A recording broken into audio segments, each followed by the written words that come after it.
Hi everyone, this is Sky here. I'm coming on to bring you a quick update and a quick sort of healing channeling about the energies coming in starting on the week of March 9th. You should be getting this video on March 6th with a bit of time in advance to prepare for the energies coming in, because I think that that is so crucial right now to get things a little bit in advance, because as you are all probably feeling, the energies are shifting up so abundantly right now. We are all going through major transitions, self-transformations, and seeing the things that we no longer need to take with us anymore. We are really in the climax of Pisces season right now. And as you might have heard from a lot of my other videos, we are going from that really ancient, old, drawn-out energy of 12 back to the 1 at the end of March. We are in a rat year, which is a 1, and we are also moving into Aries season, which is a 1. So we've got like a really strong double 1 energy coming in that really is serving us so well. You know, things that could have really become a problem in the future, or things that we have been putting way too much energy into or devoting ourselves way too wholeheartedly to, that maybe cover up our own pain or our own sense of unwellness. Those things are depleting. Those things are sort of draining away, sort of washing down the stream per se. And what we are seeing here, especially in this climax time of Pisces season, we are seeing ourselves truthfully, and we are seeing how deep we might actually be, or how deep the past or the pain or the unseen things that we've been going through, how deep those things might run, okay?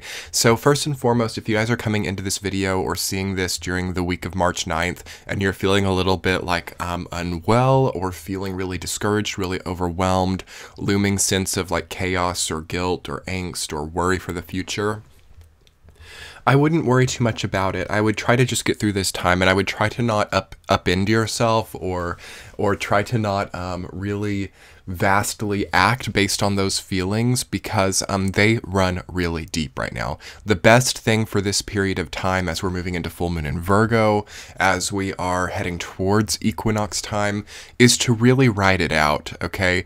Some of us have big changes that we need to make, but here we are recognizing that we're not necessarily acting on that. Some people can. Some people who are ahead of the energy can, you know, start to move into that equinox Aries pioneer time and start to make those really big changes in their lives. But most of us have to kind of sit a bit idle right now and have to see what went wrong and recognize it, okay? Because what I feel really strongly collectively is that many of us have been so busy. You know, many of us have been, you know, just going day by day and, you know, filling up our time allotments with all of these things.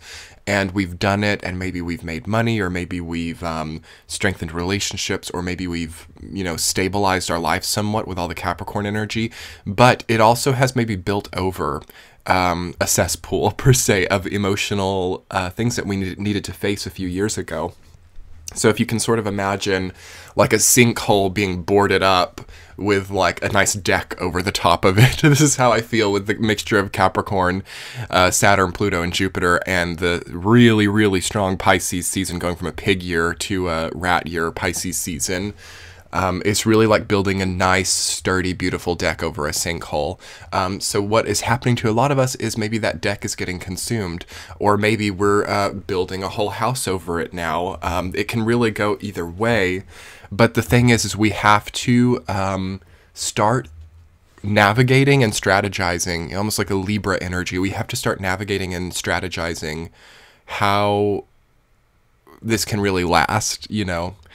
It's not, even if our house is huge and beautiful, the fact that it's over a sinkhole might, it might really cause us to lose sleep at night and affect our health to know that in the back of our head, despite how nice all the wallpaper is or how nice all of the appliances in the house are.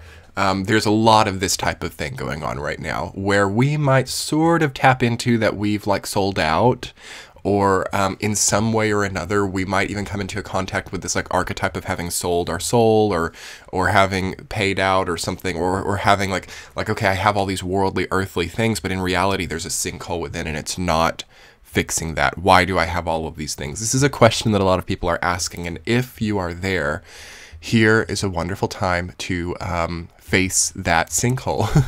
Here is a wonderful time to really start to heal the wounds that have been sort of swirling about for forever, and to really truly move on, because that's what this time will really give us, is a true sense of moving on. What I want to touch on briefly also is as right during equinox, okay, and I'm going to make an equinox video too, so we'll go more into this there, but right during equinox, Saturn is going to move into Aquarius, and a lot of people have already made Saturn and Aquarius videos, so those will be good to watch, I'm sure.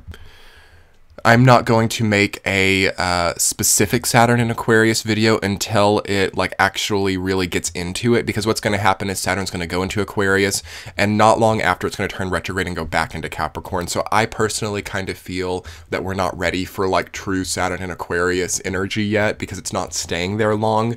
But of course it is very significant, the fact that it's, you know, going into Aquarius and then retrograding back out really quickly. So what that's kind of giving us, you know, if you think of the planet of Saturn representing our structures, our boundaries, our walls, our morals to a degree, the codes that we live by, laws, things like that. If you think about that, it's almost like that is getting a new face, like we're maybe jumping out on a limb, we're kind of getting into that innovative, rebellious Aquarius streak with all those Saturnian principles, and we're seeing that, and we're saying, nope, I'm going back into Capricorn. I'm going back into the tried and true home energy Saturn sign. So how I feel that to be coming into humanity, and that you're going to start feeling this just a little bit this week, what I feel is that we are maybe hesitant to start over, okay? Hesitant to feel new territory, because we can sense the fact that Saturn is not really there yet. You know, our principles, our safety measures, our sense of autopilot, those things are not quite ready to go into the new yet. And if they do, they kind of come running back. So some of us are not quite ready to jump out of the nest, but many of us are going to during the equinox, and some are doing that very successfully.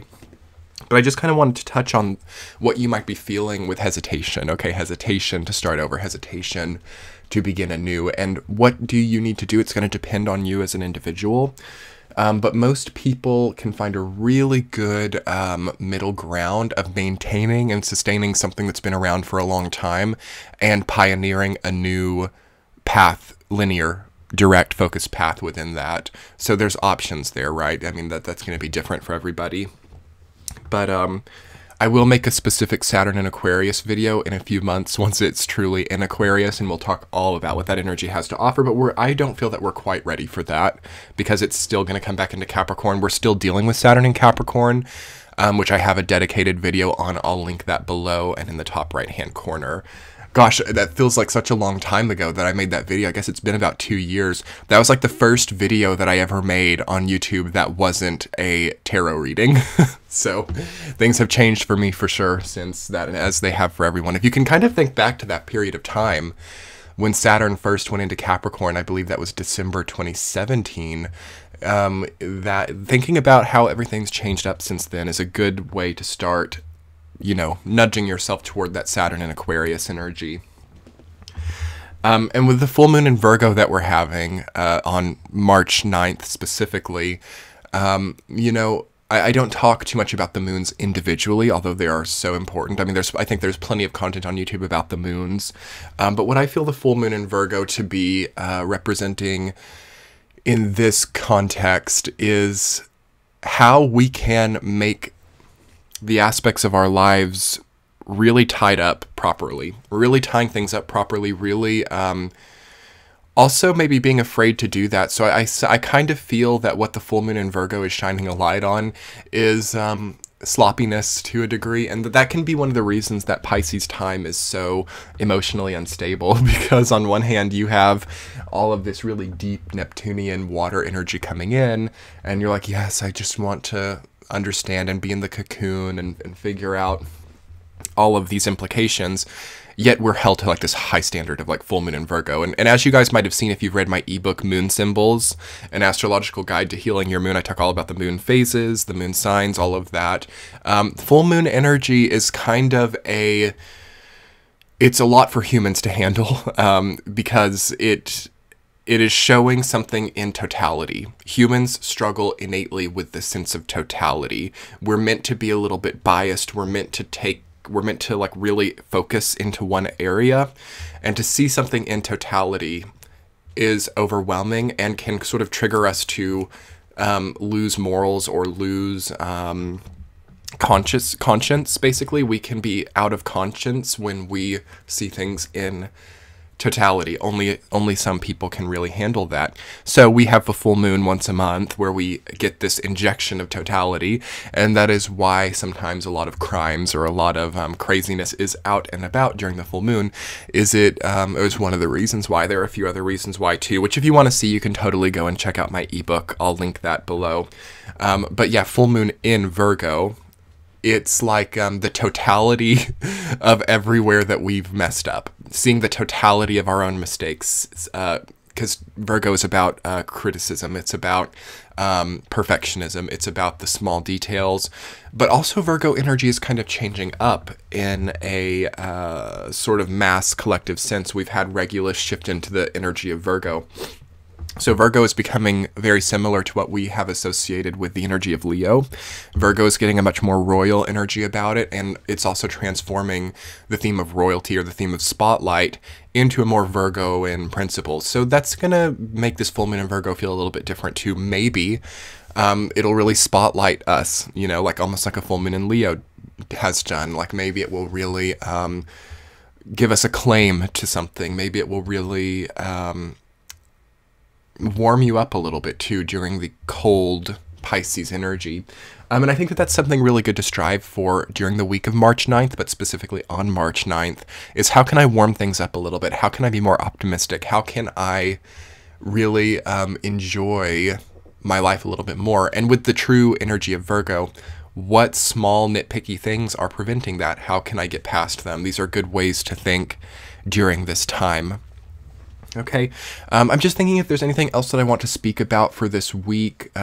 You know, basically, as sort of an overarching theme for everybody, full moon in Virgo, Saturn moving toward Aquarius, moving toward equinox time, the way it all kind of combines together is some of us might have hard choices to make, and we just need to do that and move on. I feel that a lot of us are also being forgiven during this time as well. It's great to strive toward forgiveness because, again, we are at one of the most old, ancient energy lines.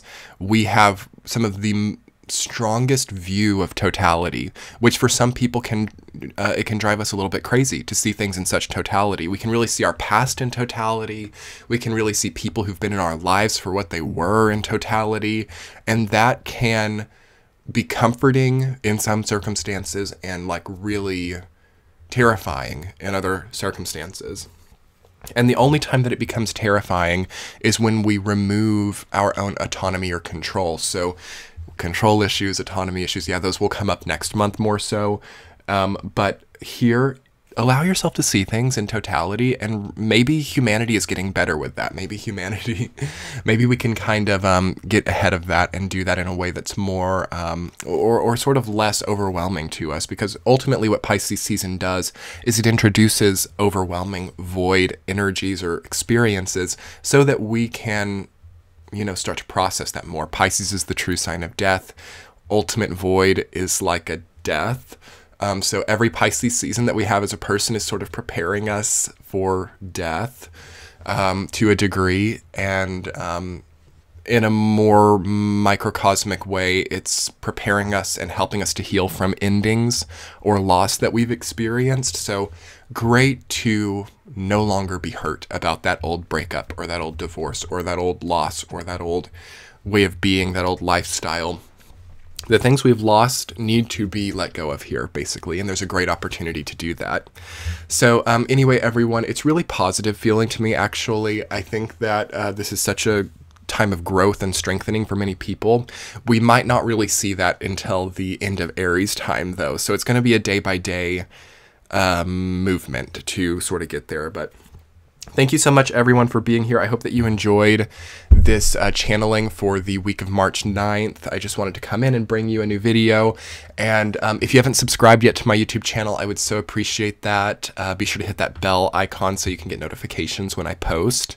And thumbs up this video as well to help YouTube get it out there. Let me know how you're feeling in the comments below. And for those of you who've signed up to my Patreon page, thank you so much. It has really changed the game with what I can create.